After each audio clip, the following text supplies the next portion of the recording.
Hi guys, welcome to the video. तो सबसे पहले आप इस पोस्ट को देखिए जो कि रिसेंटली ट्विटर पे काफ़ी ज़्यादा वायरल हुई है।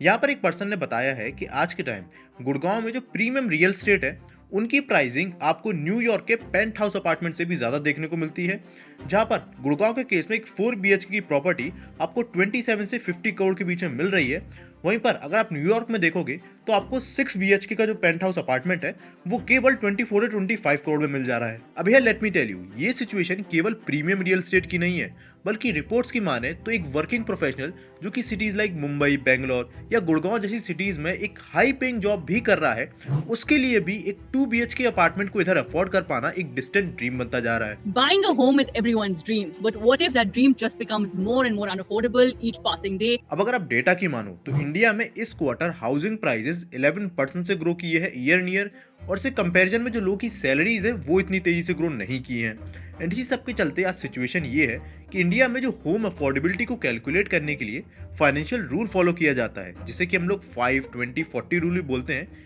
इस रूल के अकॉर्डिंग एक 2 लाख रुपीस पर मंथ कमाने वाला बंदा भी इंडिया में गुड़गांव जैसी सिटी में एक 2 BHK फ्लैट को अफोर्ड नहीं कर सकता, because according to this 5-20-40 rule, इसमें अगर आप मेनली 5 और 40 को देखो तो 5 ये कहता है कि जो आपकी प्रॉपर्टी की वैल्यू है वो आपकी ईयरली इनकम के 5 टाइम से ज्यादा नहीं होनी चाहिए, और जो 40 ये कहता है कि जो आपकी EMI बनती है वो आपकी मंथली इनकम के 40% से ज्यादा नहीं होनी चाहिए। ऐसे में एक रेशियो निकल के आता है home price to income ratio, जिसकी वैल्यू निकल के आती है 5, बिकॉज अगर आप 1 करोड़ की प्रॉपर्टी बाय करते हो तो उसके लिए आपकी ईयरली इनकम एटलीस्ट 20 लाख तो होनी चाहिए। बट एक्चुअली में अगर आप कंडीशन देखोगे तो वो ये है कि आज के टाइम मुंबई जैसी सिटी में ये होम टू इनकम रेशियो जो कि 5 होना चाहिए वो 14 से भी ऊपर निकल चुका है, और दिल्ली में यही रेशियो 10 के ऊपर जा चुका है। बट यहाँ पर एक सवाल भी दिमाग में आता है, और वो ये है कि अगर आप रिपोर्ट्स की मानो तो आज NCR रीजन में आपको गुड़गांव में सबसे ज्यादा जो फ्लैट्स हैं वो खाली देखने को मिलते हैं। प्लस अगर आप इंडिया की टॉप 7 सिटीज को उठा लो तो उन टॉप 7 सिटीज में अराउंड 24% जो प्रॉपर्टीज हैं वो अभी भी वेकेंट यानी खाली हैं, जो कि सोल्ड नहीं हुई हैं। तो फिर ऐसे में इतनी ज्यादा प्रॉपर्टीज खाली होने के बावजूद जो हमें ऑलरेडी प्रॉपर्टीज देखने को मिल रही है उनके प्राइसेस इतने ज्यादा कैसे हैं? तो लेट मी टेल यू, इसके पीछे भी एक बहुत बड़ा खेल चल रहा है जिसके बारे में आज के इस वीडियो में आपको बताऊंगा। प्लस हम जानेंगे कि इंडिया में एक्चुअली में जो इतने हाई प्रॉपर्टी प्राइसेस हो रखे हैं इसके पीछे के एक्चुअल मेजर रीजंस क्या हैं। एंड आए दिन आप ये भी सुनते रहते होगे कि ऐसे लोग जो कि इतने हाई प्रॉपर्टी प्राइस होने के बावजूद अपनी लाइफ टाइम सेविंग जोड़ के एक घर बाय करते भी हैं, तो कई बार ऐसा होता है कि उनको पूरी पेमेंट हाउस की करने के बावजूद उसके बाद भी उन्हें 8-8 10-10 साल तक उस पूरी प्रॉपर्टी का पोजेशन नहीं मिलता, और वो लोग कोर्ट के चक्कर काटते रहते हैं। तो ये पूरा भी सिनेरियो गवर्नमेंट को क्यों नहीं दिखता और वो इसको लेके क्यों कुछ नहीं करती, ये सारे ही पॉइंट्स को लेके आज की इस वीडियो में हम बात करेंगे। भाई सुप्रीम कोर्ट कहता है यूनिफॉर्म बिल्डर बायर एग्रीमेंट बनाइए, आप नहीं बनाते हैं। सुप्रीम कोर्ट क्वेश्चन करता है कि कॉस्टली और लेंथी लिटिगेशन प्रॉब्लम है, आप फास्ट ट्रैक कोर्ट नहीं बनाते हैं। उसने एक तो ना ये जो हम बोल रहे हैं ना, बायर जो है वो सबसे लोएस्ट पोजीशन में हमेशा होता है। बिल्डर, डेवलपर, गवर्नमेंट, बैंक सब जो है वो यहाँ पे मेन पहले प्रॉफिट होता है। तो मुझे लगता है कि मार्केट जिस तरीके से इवॉल्व हो रहा है,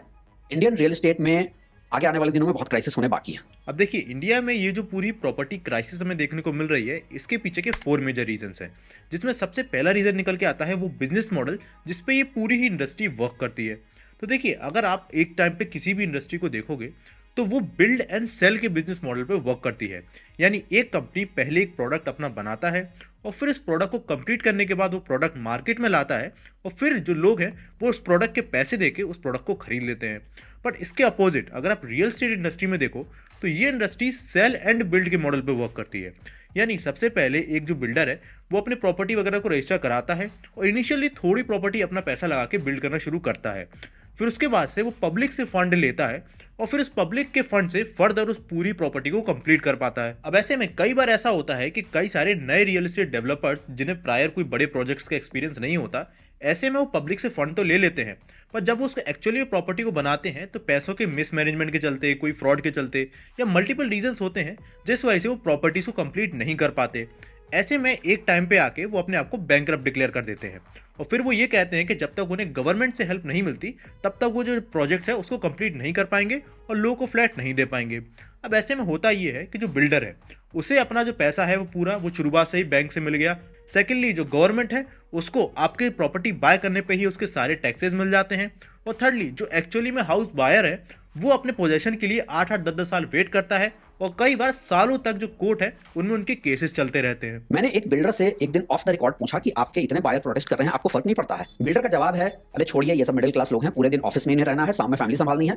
1000 बायर में से कोई 2-4 कोर्ट में जाएगा, इतना लंबा खींचूंगा, सब थक हार के बैठ जाएंगे, कोई एक आध बच गया तो दे दूंगा। अब यहाँ पर आप कहोगे कि यार ये सब चीजें क्या गवर्नमेंट को नजर नहीं आ रही, और अगर नजर आ रही हैं तो कोई स्ट्रिक्ट रेगुलेशन इस पूरी चीज को कंट्रोल करने के लिए क्यों नहीं करे जाते? तो उसका भी रीजन मैं आपको बताता हूँ। तो देखिए, इंडिया एक ऐसी कंट्री है, यहाँ पर मान के चलिए आपको एक बैंक खोलना है तो उसके लिए भी आपको आरबीआई से लाइसेंस लेना पड़ेगा, जिसके लिए आपको कुछ स्ट्रिक्ट कंप्लायंस फॉलो करने पड़ेंगे। पर वहीं पर अगर आप रियल एस्टेट डेवलपर बनते हो तो ऐसे में आपको कोई ऐसा एंट्री बैरियर देखने को नहीं मिलता, जहां पर आपको 50 से 60 नॉर्मली एक अप्रूवल लेने पड़ते हैं प्रॉपर्टी को बिल्ड कराने से पहले। उस अप्रूवल के फेज में ये जो सारे डेवलपर्स होते हैं, जो कि नए नए भी इस इंडस्ट्री में आते हैं, वो ब्राइब के चलते जो सारे गवर्नमेंट ऑफिशियल्स हैं उनसे सारा अप्रूवल ले लेते हैं। प्लस ये जो डेवलपर्स होते हैं, ये उस स्टेट की जो रूलिंग पार्टीज हैं उनको भी पार्टी फंड के नाम पे बड़े बड़े डोनेशंस देते हैं, जिनसे वो अपने इलेक्शंस लड़ते हैं। तो ऑब्वियस सी बात है, जब वो पावर में आते भी हैं तो वो कोई भी ऐसे रूल नहीं बनाना चाहेंगे जिससे उनकी जो पार्टी फंड है इस पे कोई भी दिक्कत आए। अब इसी से निकल के आता है हमारा सेकंड रीजन, जो कि है ब्लैक मनी,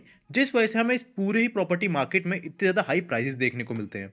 तो देखिए, आज के टाइम लेट सपोज आप कोई भी प्रॉपर्टी बाय करने जाते हो, ऐसे में उस प्रॉपर्टी की जो प्राइस है लेट सपोज आपको कोट की जाती है 1 करोड़ रुपीस। अब ऐसे में अगर आप गवर्नमेंट के टैक्सेस देखोगे तो सबसे पहले गवर्नमेंट आपको उस प्रॉपर्टी पे 12% जीएसटी चार्ज करती है, और स्टेट के अकॉर्डिंग डिफरेंट आपको 7 to 8% के अराउंड स्टैम्प ड्यूटी चार्ज किया जाता है। यानी मोटा मोटी आपको 1 करोड़ रुपए की प्रॉपर्टी पे अलग से 20% एडिशनल यानी 20 लाख रुपीज एडिशनल टैक्सेस पे करने पड़ेंगे।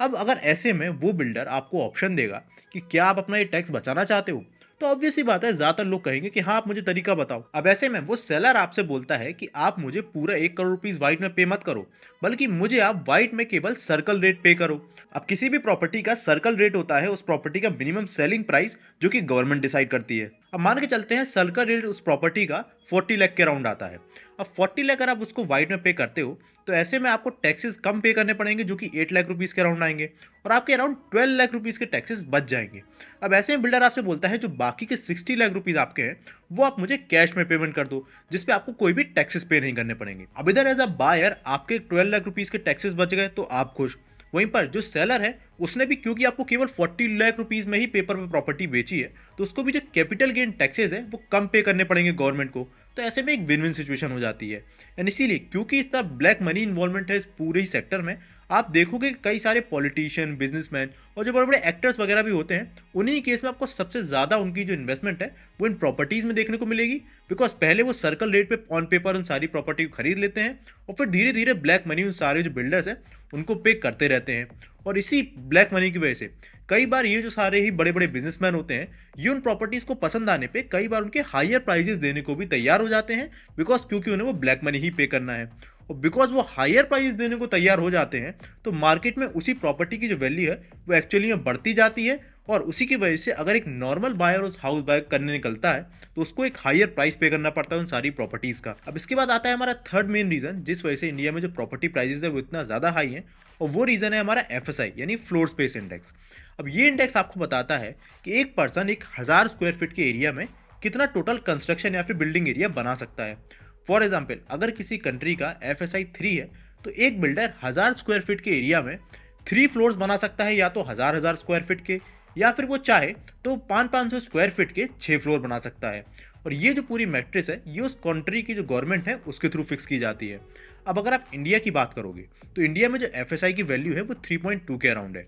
और इसको अगर आप कंपेयर करोगे बाकी डेवलप्ड नेशन से तो हांगकांग या सिंगापुर जैसी जो कंट्रीज है उनमें यही FSI 20 to 25 है। एंड यही रीज़न है कि उधर की जो गवर्नमेंट है वो अपनी मेजर सिटीज़ में ज़्यादा से ज़्यादा लोग को अकोमोडेट कर पाती है, और यही रीज़न है जो हमने देखा कि इंडिया में आज के टाइम जितने ज़्यादा प्रॉपर्टी प्राइस गुड़गांव में है उससे सस्ते तो हमें न्यूयॉर्क के पेंट हाउस अपार्टमेंट देखने को मिल रहे हैं। अब ऐसे में यहाँ पर एक दिमाग में क्वेश्चन आता है कि इंडिया का FSI केवल 3.2 क्यों है और ये ज़्यादा क्यों नहीं है। बिकॉज अगर ज़्यादा होता FSI तो ऐसे में ज़्यादा फ्लोर्स बनते, और जो फ्लैट्स भी होते उनकी अवेलेबिलिटी बढ़ने की वजह से जो ऑलरेडी काफ़ी ज़्यादा हाई प्राइस हमें देखने को मिल रहे हैं प्रॉपर्टीज़ के, वो प्राइस भी नीचे आते। वैसे मैं बता दूं आपको कि गवर्नमेंट का कहना है कि वो इंडियन सिटीज़ में एफएसआई इसीलिए नहीं बढ़ा रहे हैं बिकॉज ऐसे में काफ़ी सारे जो लोग हैं वो अर्बन एरियाज में माइग्रेट करेंगे रूरल एरिया से, और हमारी सिटीज़ की जो पॉपुलेशन है वो काफ़ी ज़्यादा बढ़ जाएगी। और फिर उसकी वजह से ये जो आज हमारी इंडिया की टॉप सिटीज़ में आपको फ्रेश वाटर और फ्रेश एयर जैसे रिसोर्सेज मिलते हैं, ये रिसोर्सेज की आपको कमी पड़ जाएगी। अब इसके बाद आता है हमारा last reason for this high property prices, और वो है आर्टिफिशियली इन्फ्लेट किया जाना ऑफ दिस प्रॉपर्टी प्राइजेस। तो देखिए हमने देखा कि किस तरीके से ब्लैक मनी और एफएसआई कम होने की वजह से ऑलरेडी प्रॉपर्टी प्राइसेस हाई हैं, पर जैसा कि मैंने आपको शुरुआत में बताया था कि इंडिया की टॉप 7 सिटीज़ में 24% जो प्रॉपर्टीज़ हैं वो अभी भी अनसोल्ड है। फिर इन प्रॉपर्टीज़ के अनसोल्ड होने की वजह से भी प्रॉपर्टी प्राइसेस इतने हाई कैसे हैं? अब ये इसीलिए कि क्योंकि ये सारे जो बिल्डर्स हैं